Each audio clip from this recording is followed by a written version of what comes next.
अस्सलामुअलैकुम, welcome again in explore food with Khan में। आज हम आपके लिए फिर चल पड़े हैं और आज हम जा रहे हैं ख्वाबों के और पहलवानों के शहर में। आपके लिए कुछ स्पेशल वहाँ पर चीज़ें देखेंगे कि वहाँ पर क्या क्या चीज़ें पसंद करते हैं लोग, क्या अच्छी अच्छी चीज़ें बनाते हैं, तो हम वो आज सीखेंगे। और अब हम चल पड़े हैं पहलवानों के शहर गुजरांवाले की तरफ। आप हमारे साथ, आपको रास्ता भी दिखाएंगे कि कैसे हम ये अपने घर से निकल लिया। अब हम मोटरवे के ऊपर जाएंगे और वहाँ से जीटी रोड से होते हुए गुजरांवाले पहुँचेंगे।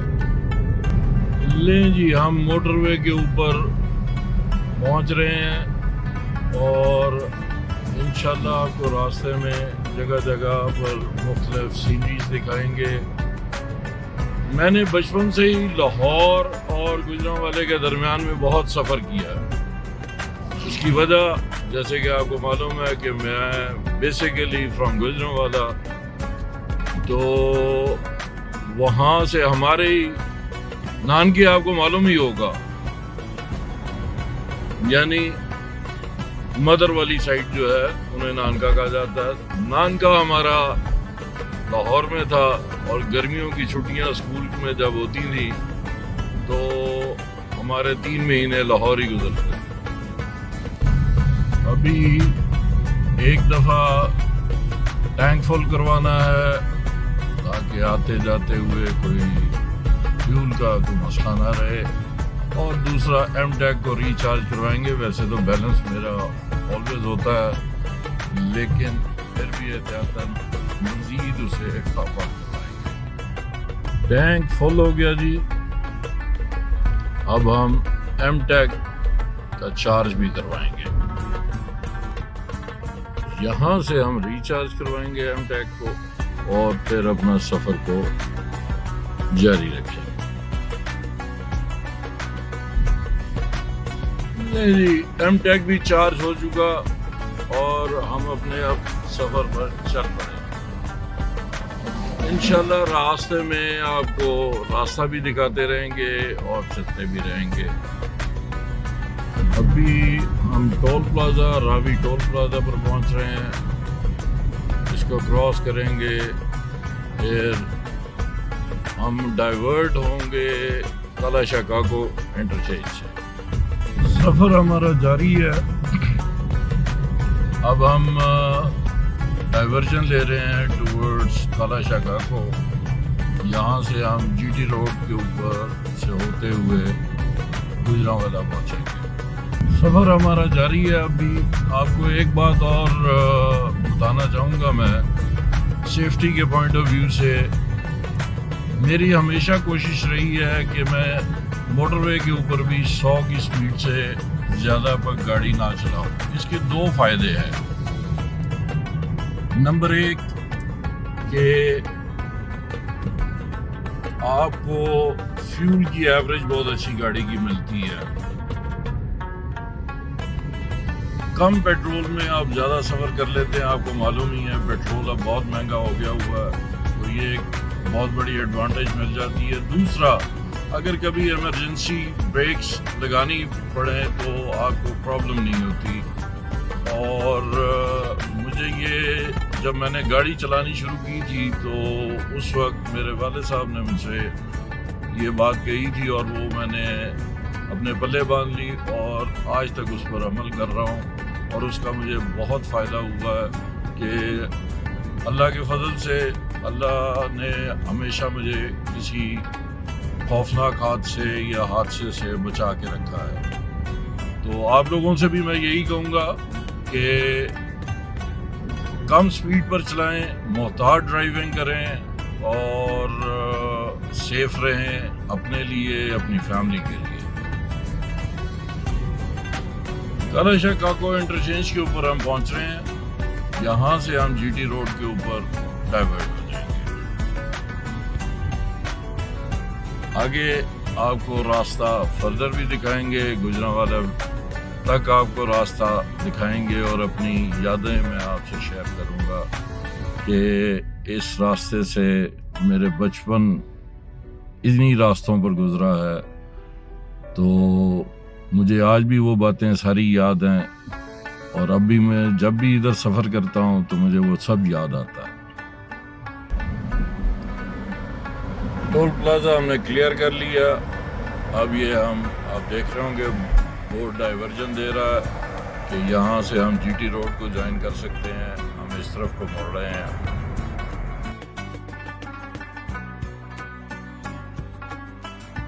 ले जी, हम जीटी रोड पर पहुंच चुके हैं। अब यहाँ से सीधा ये सड़क गुजरांवाले के अंदर पहुंचेगी और हम आपको रास्ते में चंद एक स्टेशन और भी दिखाएंगे। अब हम मुरीदके में से गुजर रहे हैं। ये पहला बड़ा स्टेशन है लाहौर और गुजरांवाले के दरमियान में। इसके बाद आपको नेक्स्ट स्टेशन दिखाएंगे। ये आप एक बिल्डिंग देख रहे होंगे, ये गुजरांवाला और लाहौर का मिडल है। ये एक फ्लावर मिल है जो मैं अपने बचपन से देखता आ रहा हूँ। पहले इतना अच्छा ज़रा सीमेंट वगैरह नहीं इन्होंने किया हुआ था, लेकिन अब ज़रा उसे थोड़ा सीमेंट वगैरह कर दिया है। लेकिन ये जो है मिडल है गुजरांवाला और लाहौर का। यहाँ पर मुझे एक पुरानी बचपन की बात याद आई। हम जब 3 बहन भाई हम अपनी वालदा के साथ लाहौर आया करते थे बाय ट्रेन। अक्सर हमारा सफ़र बाय ट्रेन हुआ करता था और 7 स्टेशन हुआ करते थे लाहौर पहुँचने तक। और हर स्टेशन के ऊपर हम अपनी वालदा से पूछते थे ये कौन सा स्टेशन है और नेक्स्ट कौन सा आएगा। वो हर दफ़ा हमें बताती थी और हर दफ़ा हम इसी तरह से उनसे पूछते थे। आज हम जो है अपने बच्चों को आगे नेक्स्ट जनरेशन को बताते हैं कि ये स्टेशन है बीच में, ये सिटीज़ कस्बे आते हैं। उस वक्त हमें हमारे बड़े बताया करते थे। मुझे आज फिर अपनी वालदा याद आ गई, वो हमें हर दफ़ा हर स्टेशन का बताया करते थे। नहीं जी, अब हम कामोकी से गुजर रहे हैं। ये एक सेकंड बड़ा स्टेशन है गुजरांवाला और लाहौर के दरमियान में। और यही दो, एक मुरीद के और एक कामोकी, यही 2 बड़े स्टेशन हैं। बाकी सब छोटे स्टेशन हैं। तो इंशाल्लाह अब अगले आधे घंटे में मैं गुजरांवाला अपने डेस्टिनेशन पर पहुंच जाऊंगा। ये मेरा आबाई शहर है और मेरी आज भी बहुत सी यादें यहाँ से वाबस्ता है। मेरा सारा बचपन यहाँ गुजरा है गुजरांवाले में। कामोकी के बाद ये एक टोल प्लाजा आता है। ये पहली निशानी है कि हम गुजरांवाले में एंटर होने वाले हैं। फाइनली गुजरांवाले में एंटर हो रहा हूँ। इस जगह को चंदा किला कहते हैं और यहाँ पर दाएं बाएं जितने होटल्स हैं, रेस्टोरेंट्स हैं, वो सारे मशहूर हैं टिक्के कबाब छेड़ों के लिए। यहाँ से अगर मैं बाएं चला जाऊं तो मैं अपने गांव पहुंच जाऊंगा जिसका नाम है कोलोवाल। वहाँ पर बड़ा अरसा हमारा, वहाँ पर उस गांव से भी बहुत सी वाबस्ता हैं यादें। आज भी कभी जाऊं तो वो सारी यादें वापस आ जाती हैं। अब मैं सीधा रास्ता इधर से सीधा जाऊंगा अंदर और गुजरांवाले के दरमियान में आप पहुँच जाएंगे। अब मैं अपने डेस्टिनेशन पर पहुँच के फिर आपको फर्दर बताता हूँ। ये अब हम गुजरांवाला सिटी में एंटर हो गए और इंशाल्लाह थोड़ी देर में मैं आपको फिर शेयर करता हूँ कि हम कहाँ पहुँचना चाह रहे थे और कहाँ पहुँच गए। जगह को शेरांवाला गेट या शेखपुरा मोड़ भी कहा जाता है। ये रोड जो जा रही है ये शेखपुरा जा रही है और ये अब almost centre of the city हम पहुँच गए हुए हैं। और यहाँ से बहुत सी चीज़ें, जो मेन बाज़ार है, रेलवे बाज़ार उसे कहा जाता है, वो भी इसी रोड पर है, जीटी रोड पर ही है, इसके बाएं हाथ पर। और अब पुल बन गया हुआ है पुल के ऊपर से हम जाएंगे, उसके नीचे पुराना स्टेशन हुआ करता था, रेलवे स्टेशन उसके नीचे हुआ करता था। आज भी मौजूद है लेकिन ऑपरेटिव नहीं है वो। तो अब हम पुल के ऊपर जाने लगे हैं और यहाँ से अब हमारा फासला काफ़ी कम रह गया है। इंशाल्लाह और 10 मिनट में हम अपने डेस्टिनेशन पे पहुंच जाएंगे। जैसे ही हम पुल से उतरते हैं तो इसके बाएं हाथ पर गुजरांवाला का स्टेडियम है। यहाँ पर कई इंटरनेशनल मैचेस क्रिकेट के और हॉकी के भी हो चुके हैं। तो ये गुजरांवाला का स्टेडियम हमारे बाएं हाथ पर है और यहाँ पर मैंने भी कई मैचेस देखे हैं। इसके फौरन बाद जो है स्टेडियम के बाद जिला कचहरी गुजरांवाला आ जाता है। और यहाँ से भी मेरी इसलिए यादें वाबस्ता हैं कि मेरे वालिद साहब लॉयर थे, अल्लाह जन्नत नसीब करे। मैं उनके पास अक्सर यहाँ पर आ जाता था किसी काम के सिलसिले में। 2 दफ़ा वो बार के वकीलों के प्रेसिडेंट भी रहे हैं और क्या कहते हैं, इसलिए इस जगह से भी बहुत सी यादें वाबस्ता है मेरी। ये जो सड़क है ये सेटेलाइट टाउन को जा रही है, जहाँ पर हमारा घर हुआ करता था। और उसके बाद मैं आपको दिखाता हूँ जो सबसे बड़ी मेरी याद है, वो यहाँ पर स्कूल है जहाँ पर मैंने 10 साल अपने ज़िंदगी के गुजारे, क्लास 1 से लेके क्लास 10 तक। वो आज भी मुझे बातें उसी तरह से याद है। Saint Joseph English high school, यहाँ पर मैंने 10 साल गुजारे हैं और बहुत सी मेरी यादें वाबस्ता हैं यहाँ पे। अब हम खोकरकी में एंटर हो चुके हैं और यही वो जगह है जहाँ पर हमें पहुँचना था। यहाँ पर मेरे दोस्त जो हम केजी क्लास से लेके क्लास 10 तक स्कूल में जो अभी आपको दिखाया उसमें पढ़े और उसके बाद कॉलेज में गवर्नमेंट कॉलेज गुजरांवाला में पढ़े। उसके बाद इंजीनियरिंग यूनिवर्सिटी लाहौर यूईटी में भी हम इकट्ठे ही रहे और आज भी हम इकट्ठे हैं। जब भी मैं आता हूँ, अगर ओवरनाइट रहना भी हो तो मैं उन्हीं के पास ही रहता हूँ। हमारा साथ 53 साल 53 इयर्स का हमारा साथ है और अच्छे दोस्त कम मिलते हैं। तो मैं ये कहूँगा कि जो चंद एक मेरे अच्छे दोस्त हैं उनमें से एक ये भी हैं और बहुत करीब का ताल्लुक है, बहुत ही करीब का ताल्लुक है मेरी फैमिली में और इनमें कोई फर्क नहीं है। ले जी, हम पहुंच चुके हैं Saint Peter's English high school के ऊपर। ये जो मेरे दोस्त हैं नवीद जॉन भेंडर, चौधरी नवीद जॉन भेंडर, ये उन्हीं का स्कूल है और यहीं पर इनकी रिहाइश है और यहीं पर इनका स्कूल है ये। और ये बहुत पुराना स्कूल है, इनके वालिद और वालदा ने ये शुरू किया था, आज ये चला रहे हैं और इनके छोटे भाई चला रहे हैं। ये जनाब हमारे चौधरी नवीद जॉन भेंडर साहब हैं, इनको मैं जनरल साहब भी कहता हूँ। मुझे पता नहीं क्यों इनकी शख्सियत से जनरल साहब का वर्ड बहुत अच्छा लगता है, उसके ऊपर मैं समझता हूँ कि वो इनकी शख्सियत पर फिट आता है। ये जी जनरल साहब का किचन है। कुछ चीज़ें हम यहाँ बनाएंगे, कुछ बाहर ओपन एयर में बनाएंगे, तो इंशाल्लाह आपको साथ साथ दिखाते रहेंगे कि क्या है। ये हमारा गुजरांवाले का जर्नी है जो हम आपको दिखाना चाह रहे थे कि जहाँ मैं पहुँच के कुछ आपको बना के दिखाना चाह रहा हूँ वो क्या सिलसिला है।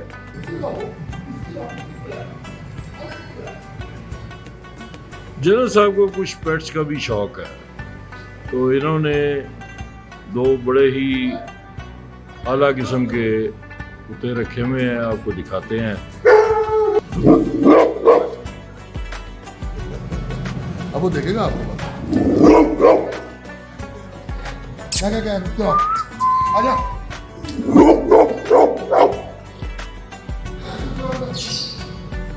ये कमाल की ब्रीड, इसकी हाइट में आपको नहीं दिखा पा रहा।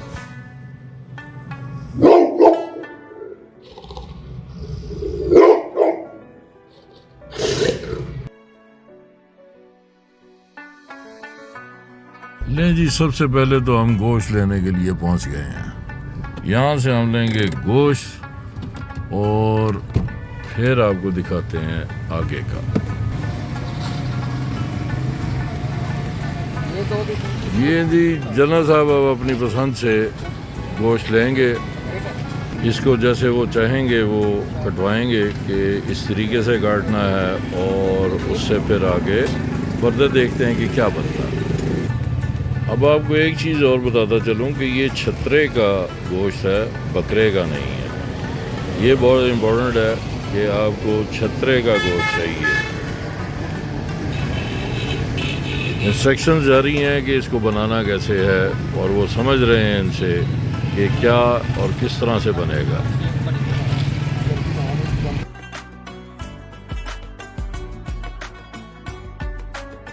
दम पुख्त गोश्त, दम और पुख्त। इंटरेस्टिंग कि गोश्त का दम कैसे पुख्त किया जाता है।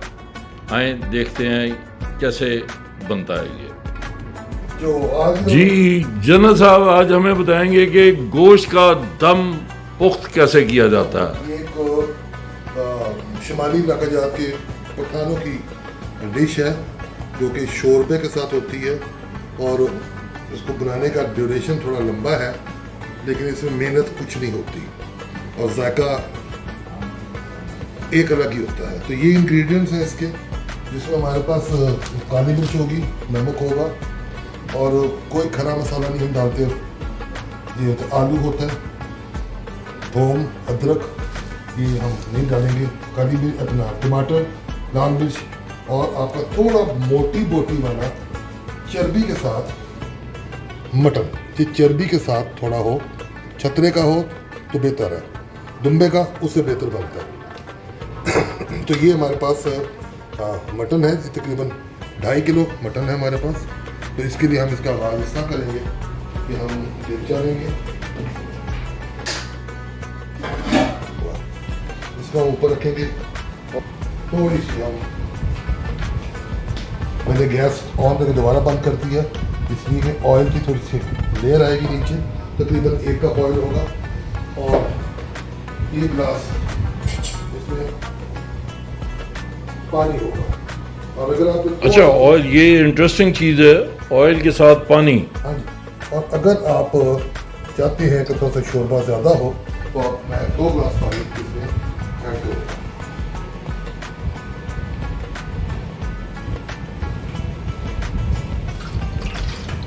अभी मैंने आग इसलिए भी लगाई नीचे क्योंकि मैंने इसमें अभी बोटियाँ सेटल करनी है, गोश्त को मैंने सेटल करना है। तो सेटल करने के लिए गोश्त को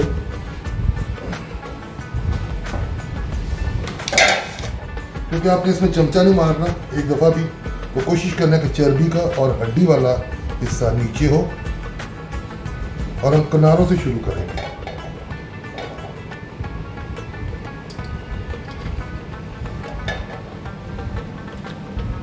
यानी कि एक सर्कल में बनाएंगे। ये सारा गोश्त इस वक्त मेजॉरिटी जो है, ज़्यादातर हिस्सा वो पुट का हिस्सा है, और बोटी बड़ी है, मतलब है कि आम साइज बोटी से 30 ग्राम की बोटी होती है, ये तकरीबन 50 ग्राम से ऊपर की बोटी है। तो हड्डी वाला एरिया सारा हमने नीचे रख के, ये हम एक दफ़ा सेटल कर लें तो फिर आपके पास आते हैं। जनरल साहब का कहने का मतलब है कि एवं नहीं सुट देना विच गोश्त जड़ा, ये जनाब तरीके ना लाना है। अभी तरीका इन्होंने दसता कि किस तरीके ना लाना है। अभी मैंने थोड़ी सी आग तेज़ रखी है, और मैं वेट करूँगा कि जब तक ये हल्का सा गर्म हो जाए, उसके बाद आपको बताते हैं कि क्या करना है आगे। अब ये 4 आलू अच्छी तरह धो के छिलकों समेत इस तरीके से आधा आधा इनको कर लिया गया। लें जी, अब इसमें नेक्स्ट उसके ऊपर ये लहसुन डाला जा रहा है। कितना है ये भी आप देख लें, ये कोई 200 ग्राम के करीब लहसुन है जो इसके अंदर जा रहा है। 7 अदर टमाटर इसमें डाल दिए हैं। अब ये इसके अंदर आलू जो आधे आधे काटे थे वो डाले जा रहे हैं। हम बड़ी बेचैनी से इंतज़ार कर रहे हैं कि जनरल साहब गोश्त का दम कैसे पुख्त करते हैं।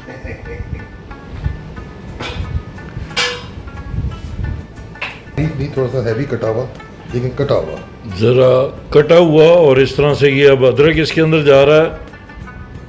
ये कोई 300 ग्राम अदरक है जो इसके अंदर डाला जा रहा है। इस तरह मोटा कटा हुआ अदरक। काली मिर्च का एक स्प्रिंकल, जो कि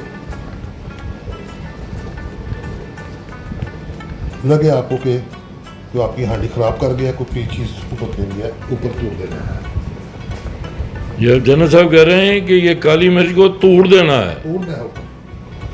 और इसी तरह अब ये नमक डालने लगे हैं। नमक हमने कोशिश करना है कि नीचे पानी वाली साइड पे थोड़ा सा डालेंगे पहले, और फिर ऊपर हम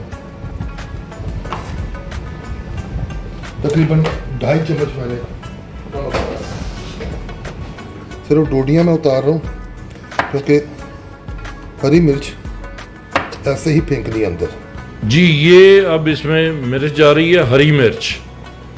12 अदद हरी मिर्चें हैं, ये इसके अंदर जा रही हैं। अब चूल्हे की तरफ, गैस की तरफ आप आए नीचे, तो मुझे कितनी को गैस चाहिए? मुझे इससे ज़्यादा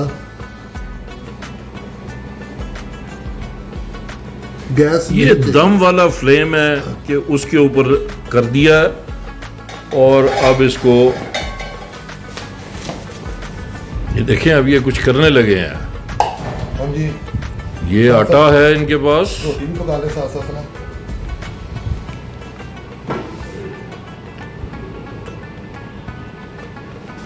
ये भी बताएं कि ये आटा क्यों लगा रहे हैं इसको? ताकि इसका दम जो है सारा स्टीम अंदर ही रहे, कोई चीज़ निकले ना। यानी कि दम को पुख्त इस तरह से किया जाता है। किया जाता है। गोश्त का दम इस तरह से पुख्त किया जाएगा।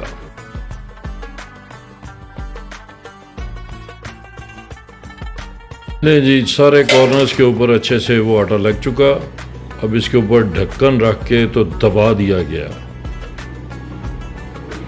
अभी आपको समझ में आ रही है कि ये दम पुख्त कैसे हो रहा है, यानी दम को घोटा कैसे जा रहा है, गोश्त के दम को। तो सभी कर लेनी है आपने कहीं से कि कोई जगह पे उठा ना रह जाए। इसके बाद मैं इसके ऊपर एक वजन रखूंगा। अब ये इसके ऊपर एक वेट रख दिया गया है ताकि किसी तरह से भी स्टीम जो है इसमें से बाहर ना निकल सके। प्रेशर देके बाहर में उठा ना दे इसको, आटा ना खोल सके। तो अब हम आपको मिलते हैं तकरीबन 2 घंटे के बाद। 2 घंटे के बाद ये जी, अब 4 बजे से लेके 2 घंटे हो चुके हैं इसको। अब हम इसको देखते हैं कि क्या सिचुएशन है। मैंने आग बंद कर दी नीचे से, और बड़े ध्यान से इसको मैं खोल रहा है ताकि आटा अंदर ना गिरे। अच्छा जी, अब टू गुड जी, नज़र आ रहा है कि ये ऑलमोस्ट कुक हुआ है, लेकिन स्टिल हम देखेंगे कि क्या पोजीशन है।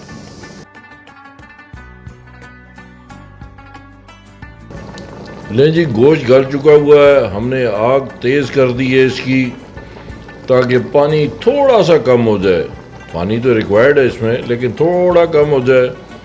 और उसके बाद ये दम पुख्त बिल्कुल तैयार है। दम पुख्त मटन जो है वो अब टेबल पर आ चुका है। हम एंजॉय करेंगे, आप भी बनाएं, एंजॉय करें और कमेंट करें, हमें याद रखें, सब्सक्राइब करें, शेयर करें, लाइक करें।